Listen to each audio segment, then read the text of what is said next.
Hello everyone. Hope everyone's doing swell today. Hope you're all nice and hydrated and feeling good. I know it's always kind of a bittersweet feeling when a new anime season comes to an end. I don't know about you, but I feel like I almost kind of bond with each episode, knowing exactly when the releases are, and then by the time they slowly come to a close, it always leaves you feeling a little empty inside, you know what I mean?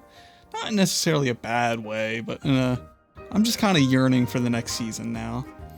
And with that being said, Konosuba Season 3 has come to a close, and that is a show that had a lot of sentimental value to me, and I absolutely adored it. So I just kind of wanted to talk about it for a bit. So the new season picks up right where the movie left off, with Cosmo and the gang continuing their chaotic misadventures. And it felt really seamless how it almost just continued right on where it left off. It's almost hard to believe that there was a 5-year gap in the mainline story. So when the movie came out, that released August 30th, 2019. Can you believe that?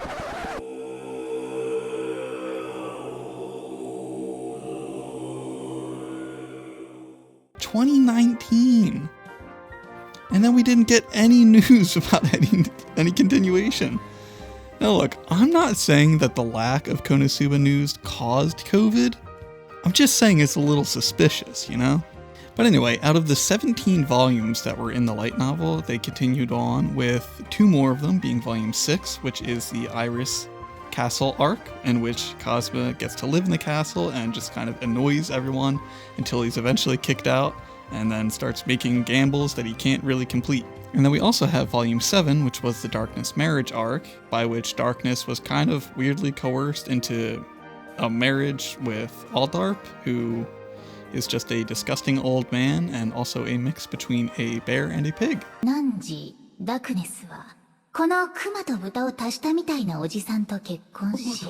Look, I'll be honest, going into the season, I was a little bit nervous just because of the studio change, which isn't entirely uncommon in the anime sphere. And sometimes they can do a perfectly fine job, and then other times it can really miss the mark. And I'm looking at you, Season 2 of One Punch Man.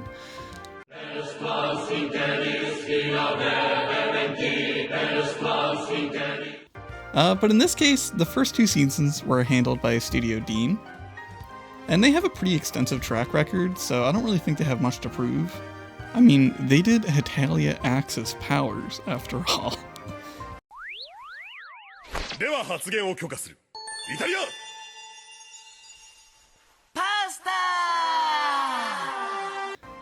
And then when we start talking about the Megumin spin-off, that was taken over by Studio Drive and continued on through Season 3.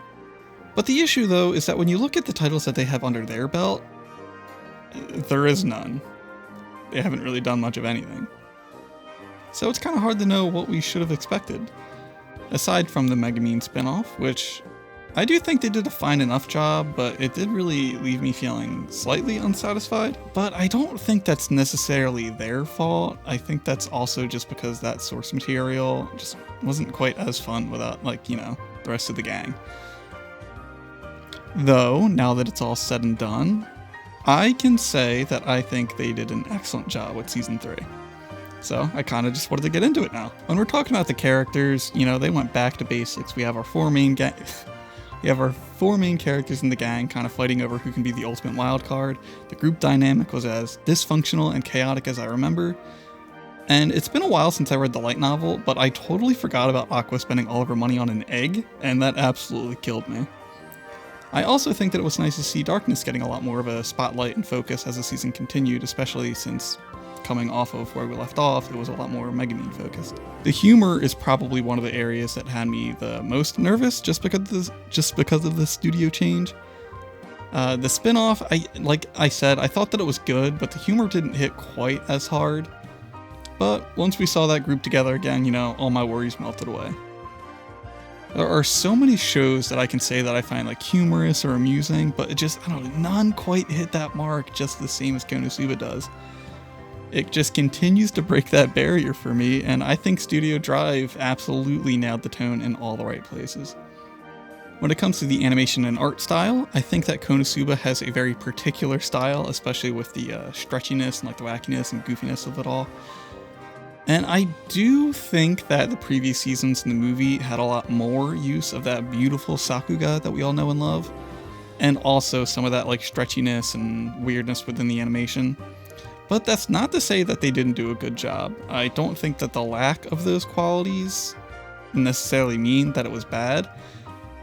It was just different. I think that when it comes to the expressiveness of the characters, which personally I think is one of the main selling points of the entire show, that to me was perfect.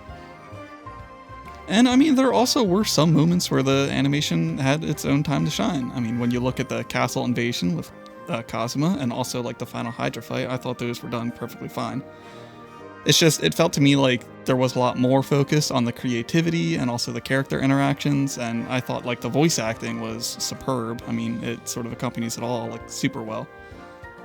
A couple other notable things that I really wanted to bring up too are that I'm super glad they kept a lot of the traditions, especially when it comes to the intro and outro.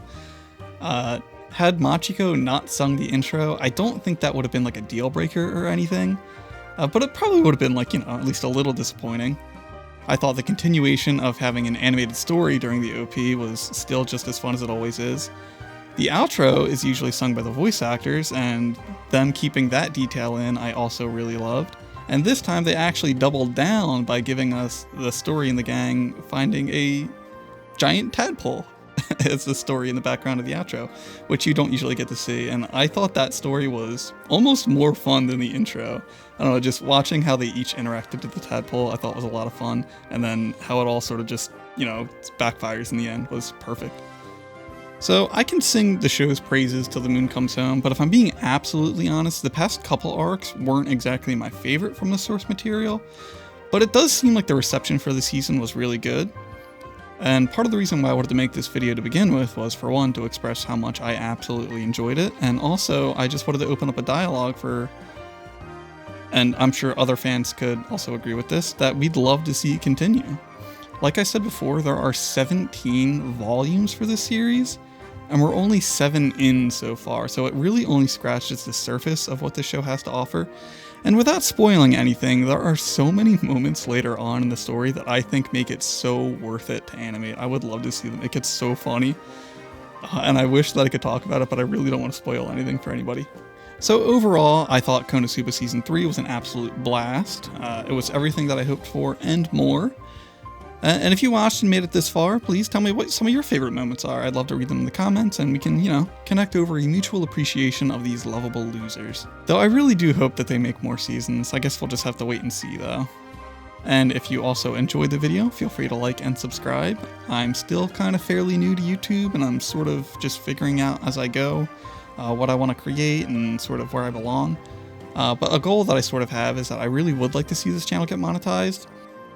Not exactly because I'm like desperate for the money or anything, but it's just a goal that I want to shoot for, and it's helping keep me motivated to continue on with creating. So help out if you can. I'm just gonna keep on goofing around though and creating whatever comes to my mind, and hopefully I'll keep improving my capabilities. And maybe with enough practice, my skills might be able to match my ambition on here. It's tough when you're introverted and also like very reserved, but I'm trying to get out of my comfort zone, so this is definitely helping out a lot. So, with that all said and done, thanks for watching, and I'll see you in the next one. Peace.